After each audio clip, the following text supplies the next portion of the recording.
Destiny is not a matter of chance, it is a matter of choice. It is not a thing to be waited for, it is a thing to be achieved. Some things are destined to be, it just takes us a couple of tries to get there. I'm Michelle Yu of Team Flash Out Korea.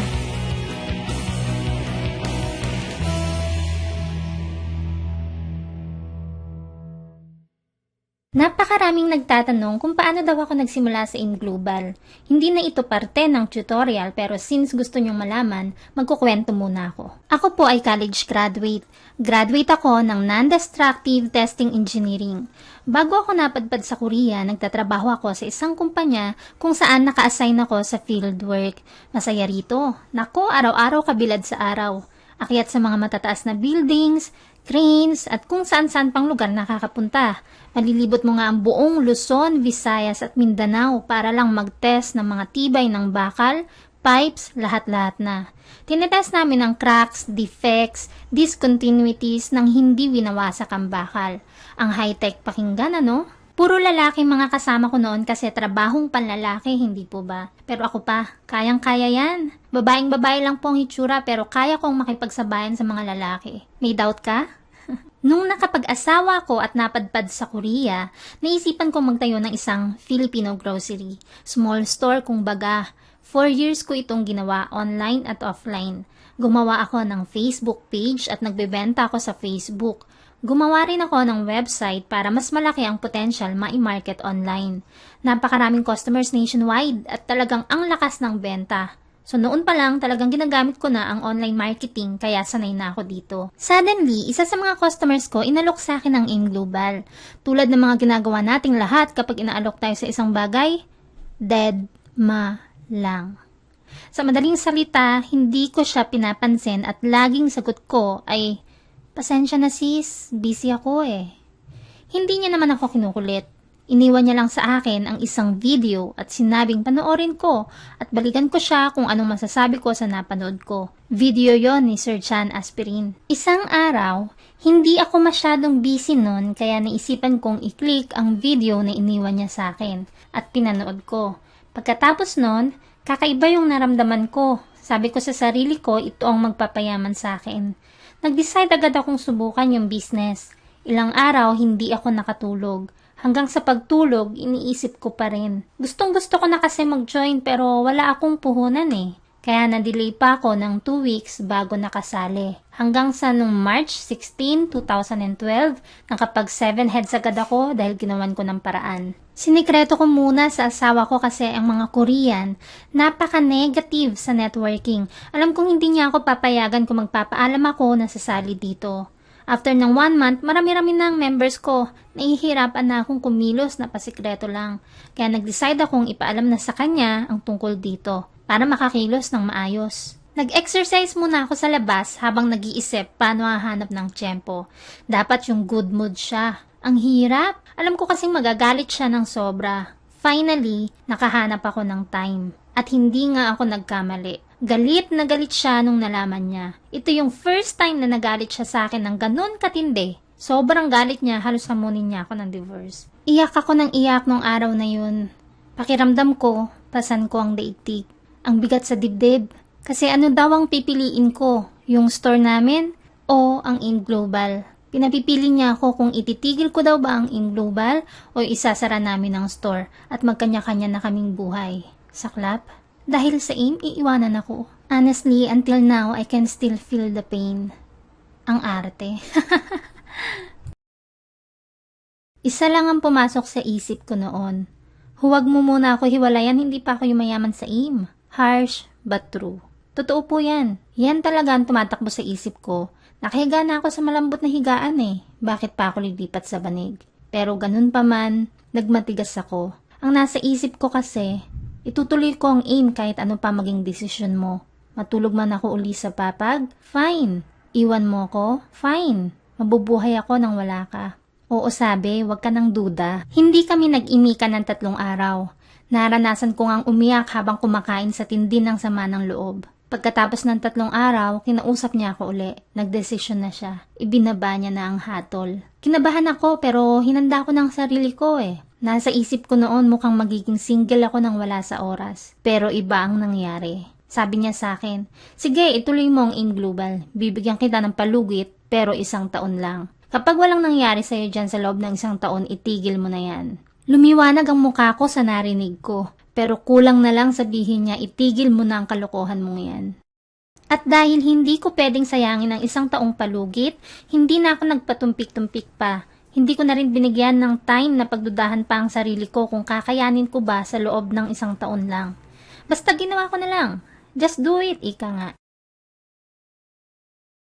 Pinag-aralan kong mabuti ang negosyo. Pinagbutihan ko ang AIM Global. Kasi ayokong huminto nang walang nangyari sa akin dito. Hindi ako umasa sa sponsor or uplines ko. Gumawa agad ako ng Facebook group. Lahat ng prospects, doon ko pinasok. Siyempre, dahil nagsisimula pa lang ako sa pag-build ng network, ako na taga-post, ako pa taga-like, ako pa taga-comment. Ganun talaga, nagsisimula ka pa lang eh. Gumawa din ako ng Facebook page at updated everyday. Sinimulan kong gumawa ng mga video tutorial sa YouTube para ma-reach ko at maturuan ng mga future members ko kahit nasa ibang bansa sila o malayo sa akin. Para mas mabilis naming ma-build ang network. At ang huli ay ang website. Para mas madaling ma-share ang buong compilation ng business. Araw-araw akong present sa Facebook. Bawat pumasok na 500 direct referral bonus, hala, post sa FB. Bawat mabentang products, post uli. Meaning, kada activity na ginagawa ko basta related sa AIM, laging nasa wall post ko yan. Invite dito, invite doon. Lahat ng customers namin sa store ko online, in-invite ko na din. Hindi ako nag-focus sa kapamilya at kaibigan. Kasi sa totoo lang, sila ang pinakamahirap invite. Kaya nag-concentrate ako sa mga total strangers na kilala ko lang sa Facebook, pati na rin yung mga hindi ko talaga kilala. After 1.5 months, na-experience kong makakuha ng first check ko na 36,100 pesos. Hanggang sa nagsunod-sunod na, hindi ko na mabilang kung ilang cheque na ba ang nakuha ko sa AIM Global. After 1.5 years, nakasama na ako sa Millionaire Circle at naging Global Ambassador na rin. Pinasyal ko ang husband ko sa Thailand, sagot ko lahat para suyuin siya na huwag na akong pagbawalan gawin ng AIM. Nakikita niya naman ang resulta sa akin ngayon. Pinalitan ko pa nga ang kotse niya. Lahat na ginawa ko, suyuin lang siya para hindi ako pahintuin. Ang hirap kasi kumilos kapag asawa mo mismo tutol sa ginagawa mo at wala kang suportang nakukuha mula sa kanya. You feel alone. English? Hanggang sa wakas, nakikita niya lahat ng results sa akin at lalo na effort ko. Pumayag na siyang ituloy-tuloy ko ang AIM Global at ngayon ay member ko na rin. Full support na siya sa akin. Minsan nga iniisip ko, paano kaya ako nagpadala ako sa takot at nakinig sa kanya? Siguradong wala ako dito ngayon. Alam ko namang hindi magiging mahirap ang buhay namin pero wala sigurong financial freedom at time freedom na tulad ngayon. Bakit ko naibahagi ang kwento ko? Kaya ako ginawa ang video na to kasi gusto ko kayong ma-inspire. Gusto kong malaman nyo na wala naman talagang madali sa nag-uumpisa. At gusto kong malaman nyo na pinagdaanan ko rin ang hirap sa simula. Tulad nyo rin. At normal lang yun. Ang nakikita nyo sa akin ngayon ay yung successful na si Michelle yun na. Pero ano ba ang mga experiences ko bago ko pa narating ito? Kailangan talaga natin ng challenges para mas mapatibay tayo. Huwag nating hayaang liparin na lang ng hangin ang mga pinapangarap natin sa buhay dahil lang sa mga taong negatibo sa ginagawa natin. Nasa atin pa rin naman ang huling desisyon kung aling landas ba ang tatahakin, kung makikinig ba tayo sa kanila o magde-decide para sa sarili natin. Isa lang naman ang dahilan kung bakit hindi ko nakuhang bitawan ng AIM Global at kung bakit ko ito ipinaglaban. Kahit pa isang napakabigat na desisyon ang dapat kong gawin. Pamilya ko rin naman ang makikinabang nito kapag naging successful ako. Ang anak ko, magulang, mga kapatid, at lahat ng taong gusto mong tulungan. Masarap tumulong sa iba kung may tutulong ka. Pero paano kung ikaw wala din? Napaka-importante ng self-motivation. Sobrang self-motivated kasi ko kahit wala akong upline or sponsor na mag-motivate sa akin, never pumasok sa utak ko ang mag-quit. At kung nakaka-relate ka sa sinasabi ko, huwag ka na maghintay sa upline mo kung ano ba mga dapat mong gawin. Leader ka na. Kaya dapat alamin mo at gawin mo kung ano ang sa tingin mo nararapat para mabilis mapalaki ang network mo. Maraming struggles na darating lalo na't baguhan ka pa lang. Pero napakarami mong bagay na matututunan dito. Believe in yourself. Maniwala kang kayang-kaya mo lahat ng yan at magiging successful ka dito. Do not ever doubt yourself. You cannot be a good leader if you are good at discouraging yourself. If they don't believe in you, who cares? But if you don't believe in yourself, who else will? The number one reason people fail in life is because they listen to their friends, family, and neighbors. There are two types of people who will tell you that you cannot make a difference in this world. Those who are afraid to try, and those who are afraid you will succeed. Heto ang kwento ko kung paano ako nagsimula at sana may natutunan ka dito at nadagdagan ang lakas ng loob na ipagpatuloy ang ginagawa mo sa InGlobal. Kung nagustuhan mo ang video na to, huwag mo rin kalimutang panoorin ang iba ko pang mga videos. Hanapin mo lang ang link sa description box. Is to enjoy it. I'm Michelle Yu of Team Flash Out Korea.